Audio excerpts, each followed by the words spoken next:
Hey, my name is Courtney Blunt, and I'm a second grade teacher at Frost School.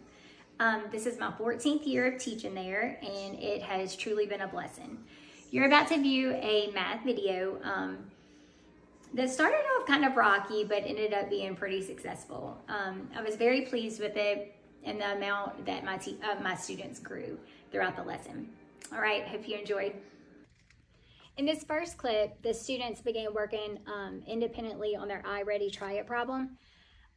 This followed our 3 reads of the problem, where we discussed what the problem was about, what we were trying to find out, and what information was really important.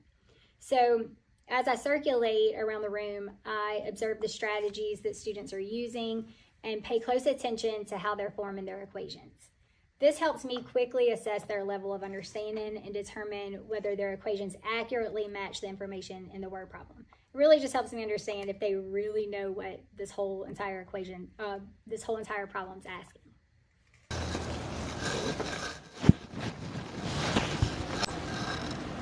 Make sure you keep your eyes on your own paper during this time, okay? It's just independent work.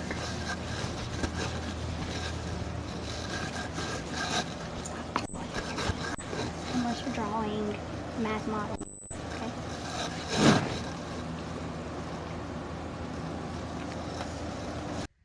Okay, so as I circulated, I began noticing the same errors appearing in several students' equations.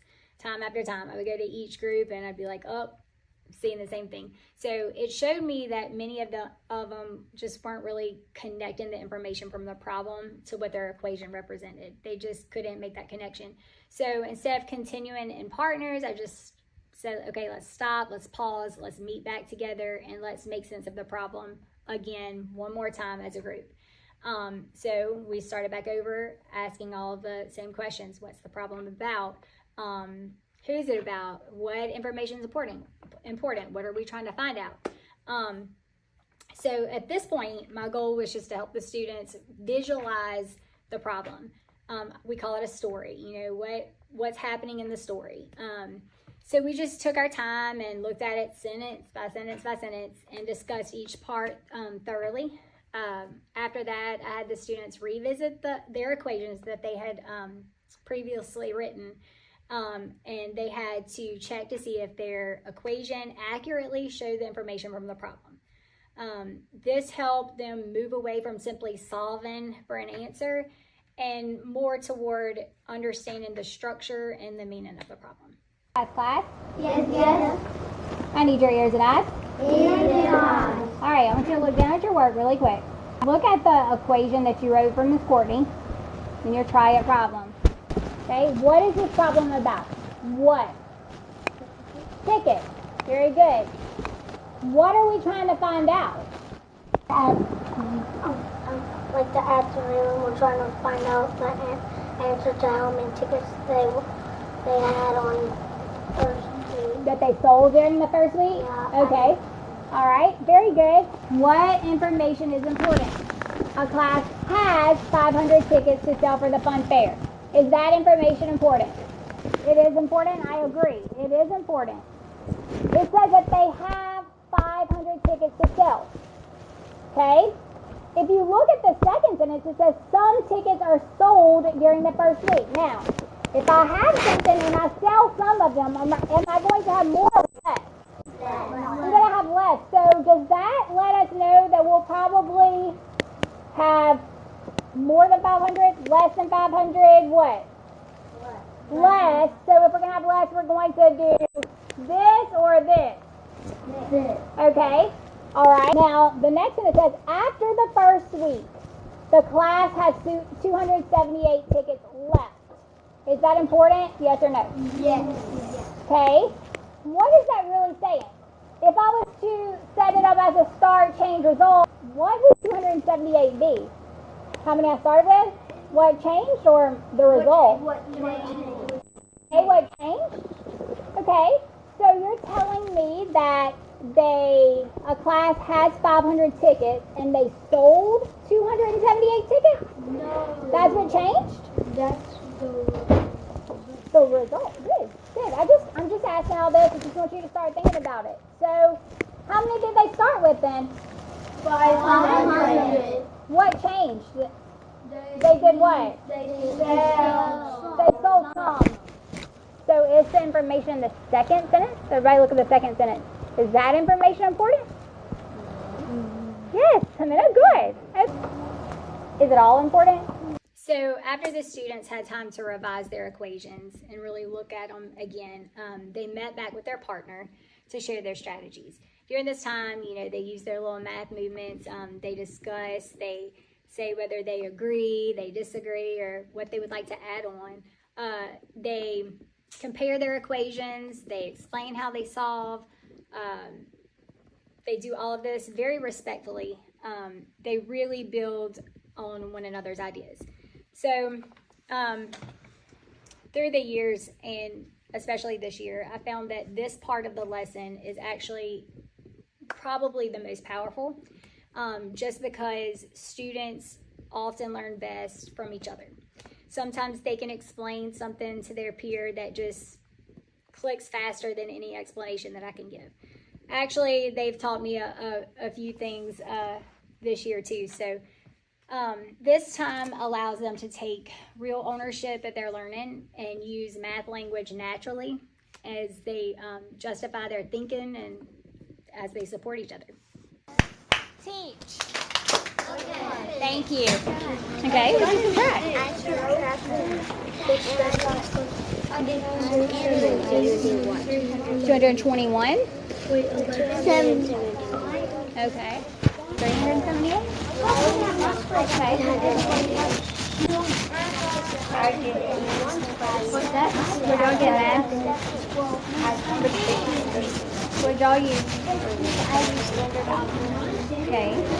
Ooh, I love your sorting problem. I love it.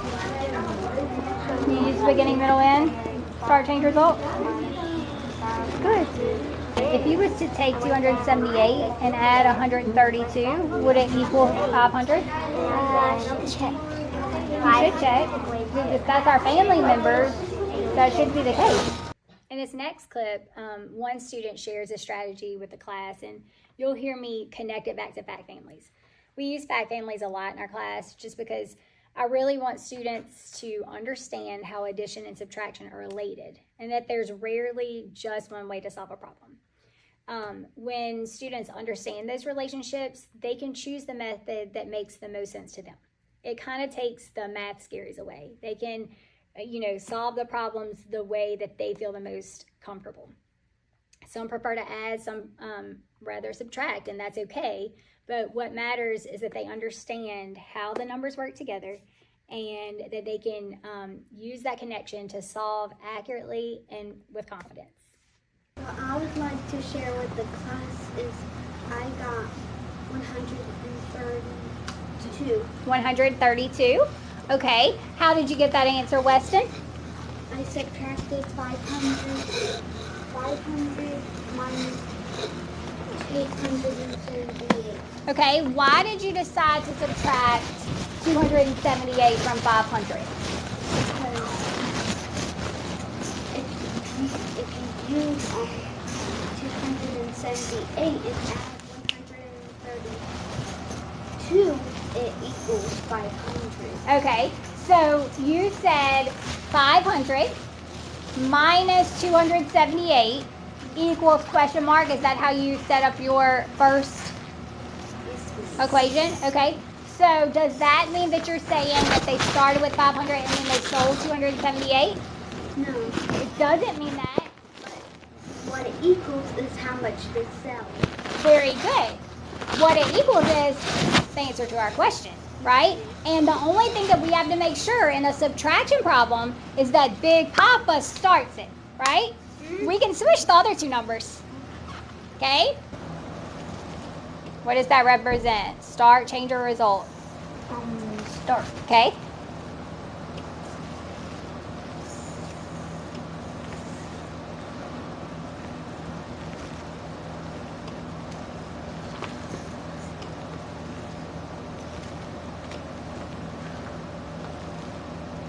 What you thinking about if you agree with this or not, guys? What does that question mark represent? The result. That represents the result? Okay, that represents your answer, but good job. Everybody give him a round of applause real quick. All right, and ears and eyes. Ears and eyes. All right, so Weston, set this up good. He's good to go. We started with this. We subtracted, or we sold this. And then we end up with that. So really, this would be our start. We sold how many? 270. No. Really? Some. Here's our change, right? What change? We sold some. We don't know how many. That's what we're trying to figure out. And our result is 278. But like Weston just explained, we can switch these two, right? Can we switch that in a subtraction problem? No way, Jose. So we could say that's because of fat families, right? Okay, that's why Beckett and Kylie, I said you needed to take your answer and add it to this to see if it equaled that, right? That's what I did. In this clip, students are applying the same process to a second word problem from their iReady workbook. This time, they're not working in with their shoulder partner. They're working in their level table groups. They are talking through the problem and trying to write an equation that matches the story before they solve it and show their work. I love this part just because they really guide each other through the process, and you can see their reasoning grow as they use equations and models to explain what's happening in the problem. You could just really see a whole lot of growth during this time. And they do it so respectfully, and it's just amazing to watch. Use two different strategies to solve this problem. Show you one. Okay, how many strategies do you have to use? Two. I'm gonna like subtracting and plus. You think so? 700 seats, empty seats available. Okay, how many? 700. Are we gonna like build more seats or add more seats or anything like that? No, that's the total amount. So we're starting with that? Yes. Okay. Something's gonna change though. People walk in and sit in 463 of those seats. Do I add to 700? No, you cannot. You have to minus this. Okay, so out of those 700 seats, 463 people sit in them? Or, Yes. Okay. So the rest of the seats are empty. How many is But empty? you don't know. Okay, so how would you Question set mark. this up? So after we reviewed the group work together, and I went over the solution, talked about it with everybody, answered all of the questions, I gave the students one final problem to try on their own. They would be working completely independently with no help from their partners this time. So it really just served as a quick check for understanding so I could see who is ready to move on or who might need a little extra support during small group. It really helps me plan for what comes next. Obviously, the lesson was not without flaw. It started out pretty rocky, but it ended up being a very productive lesson where I was super proud of my students. Throughout the lesson, I saw them shift from uncertainty to confidence, and their understanding just really grew. They began with some confusion, but through discussion with me and with their peers, they would revise their thinking and reflect together.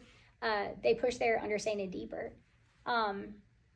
And then just for me, being able to listen closely and check in on their thinking, I was able to quickly adjust my instruction or my lesson and the instruction in the moment, and not just prolong it, and I think that's important to see that, because that does happen often, you got to just kind of stop and go back, not just keep on going just because you're trying to reach a deadline. You have to adjust and meet your kids where they're at. But then, after more discussion and more working through it, they were able to, write accurate equations and use strategies to solve the problem. I just love seeing those light bulb moments and when the math finally makes sense. And I'm proud of how they supported one another and truly made sense of the problem. I'm just really proud of the students.